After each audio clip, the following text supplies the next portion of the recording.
किस किस से माफ़ी मांगे।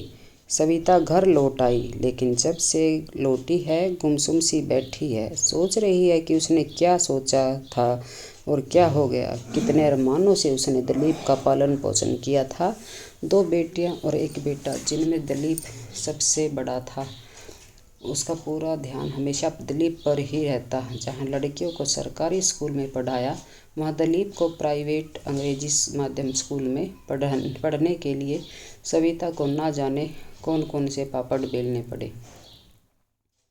पति सूरज ने तो मना किया था कि जितना हो सकता है उतना ही करो, लेकिन सविता नहीं मानी थी। उसने पति से कह दिया था कि मैं नहीं चाहती कि मेरा बेटा भी अपनी तरह से साधारण जिंदगी बिताए, इसलिए उसकी शिक्षा का पूरा प्रबंध करूंगी।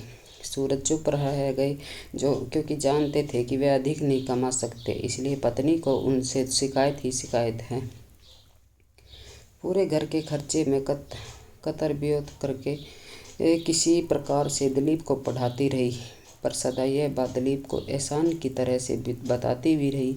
सदा चुप रहने वाला दिलीप माँ का लाडला तो था, लेकिन हमेशा वह इस दबाव में रहता था कि उसे आगे चल के माता पिता और बहनों के लिए बहुत कुछ करना है। दिलीप पढ़ने में एवरेज स्टूडेंट था, पर एक बात अच्छी थी कि वह अपना पूरा प्रयास करता था कि अच्छे से अच्छे अंक ला सके। 12वीं पास करने के बाद जेईई में इतने अच्छे अंक तो नहीं आए, उसे आईआईटी में एडमिशन मिल जाता, लेकिन सपने पूरे करने के लिए सविता ने उसका एडमिशन एक मध्यम श्रेणी के इंजीनियर कॉलेज में करवा दिया। आखिरकार वह इंजीनियर की डिग्री लेकर कॉलेज से निकल आया और उसे एक बड़े शहर में नौकरी भी मिल गई। तो पैकेज मिला वह उनके कस्बे के अनुसार बहुत अच्छा था, पर दिलीप ने कुछ झूठ भी बोल दिया क्योंकि माँ को तकलीफ नहीं पहुँचाना चाहता था। अब तो सविता के पाँव जमीन पर नहीं पड़ रहे थे। बेटा बड़े शहर में नौकरी कर रहा था और ठाठ से रह रहा था। इस बात का वर्णन वह अपने सभी मिलने जुलने वाले पड़ोसियों के सामने करती रहती थी। दिलीप पर भी बहुत दबाव था। उसे अपनी बहनों की शादी करनी है। अपने ऊपर कम से कम खर्च करके वह जितना बचा सकता था, इतना पैसा वह हर महीने भेजता रहता। वह कभी सविता के बेटे की से फ़ोन पर बात होती थी, तब वह हालचाल पूछती रहती। नहीं, यह पूछने से नहीं कि ऊँची नौकरी करने वाला बेटा खुशी होगा। बड़े शहर में 3 कमरों के फ्लैट में रह रहा मतलब बहुत अच्छी आमदनी है, वह सोचकर मन ही मन खुश होती थी। वह निश्चित हो जाती थी कि अब आगे ज़िंदगी बहुत अच्छी तरह बीतेगी।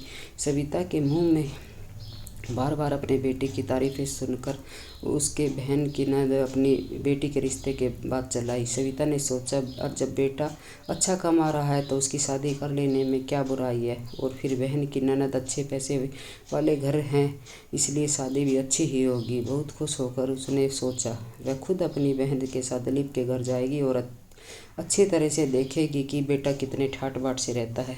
मन ही मन सोच रही थी कि अचानक माँ के सामने देखकर दिलीप कितना खुश हो जाएगा। यही किया था। दिलीप को बिना बताए दोनों बहनें दिलीप की नौकरी वाले शहर में पहुँच गई। दिए गए पते पर पहुंची तो देखा उस फ्लैट में कई लड़के दिखाई दे रहे थे। साधारण सा फ्लैट और साधारण रहन सहन। सुबह का समय था, सभी लड़के कोई ना कोई काम कर रहे थे। दिलीप भी किचन में कुछ बना रहा था और माँ और मौसी को सामने देखकर दिलीप खुश होने के बजाय घबरा गया और अपने कमरे में ले गया। उसके कमरे में 2 बेड थे, जिसमें पर एक दिलीप का सामान रखा था और दूसरी तरफ किसी दूसरे लड़के का सामान था। दिलीप ने दूसरे लड़के से अनुरोध किया वह दूसरे कमरे में चला जाए। दिलीप की बातों से यह हालत देखकर अब सविता को कुछ समझ नहीं आ रहा था कि दिलीप 3 कमरों के फ्लैट में अकेला नहीं बल्कि एक शेयरिंग फ्लैट में रह रहा है। हर कमरे में 2-2 लड़के रह रहे हैं। उनका व्यक्तिगत केवल एक बेड है। ये सब खाना खुद बनाते हैं और सफाई भी खुद करते हैं। पब्लिक कन्वेंस से ऑफिस दूर जाते हैं। ऑफिस की दूरी और भीड़ के कारण बहुत थक जाते हैं। माँ को धक्का लगा। यह देखकर दिलीप ने बताया कि शहर में बहुत महंगाई है, पैसा बचाना बहुत मुश्किल है। यहाँ पर हम सब इसी तरह काम चलाते हैं, तभी पैसा बचाकर घर पर भेज पाते हैं। सविता की बहन भले ही दिलीप की मौसी थी, लेकिन वो तो नारी ही थी तो नारी ही। और फिर सविता ने उसे ना जाने कितनी बार अपने बेटे की योग्यता के विषय में बताकर घमंड भी दिखाया था। इसलिए उसने व्यंग के साथ अपनी बहन की तरफ देख और कहा, दीदी, रिश्ता करने से पहले अपने बेटे की तनख्वाह तो बता देती।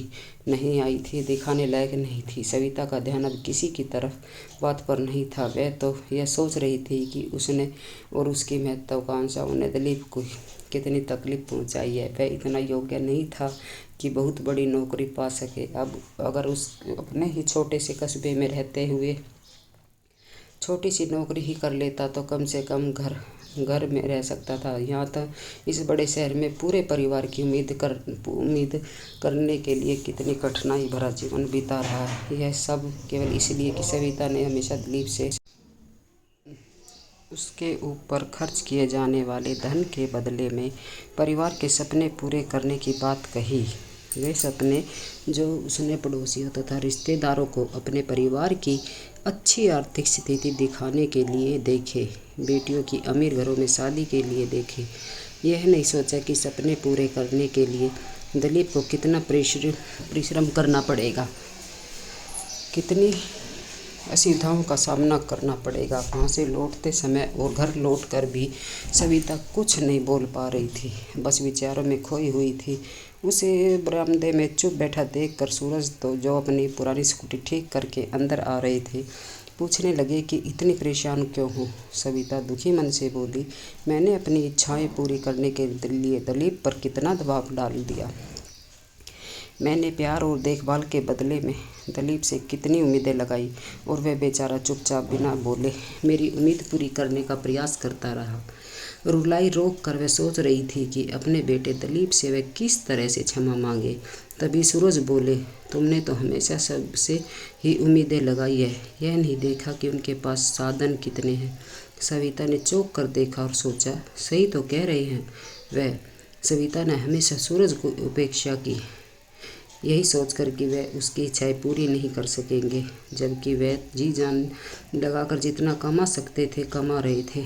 बहुत दुखी मन से सविता सोच रही थी कि अपनी गलतियों के लिए वह किससे क्षमा मांगे, पति और पुत्र से क्षमा मांगे। उसने उनकी क्षमता का ध्यान न रखते हुए बहुत ज़्यादा उम्मीदें लगा ली थी। यह बेटियों से क्षमा मांगे जिनका हक मारकर उसने बेटे पर पैसा खर्च किया, या ईश्वर से क्षमा मांगे।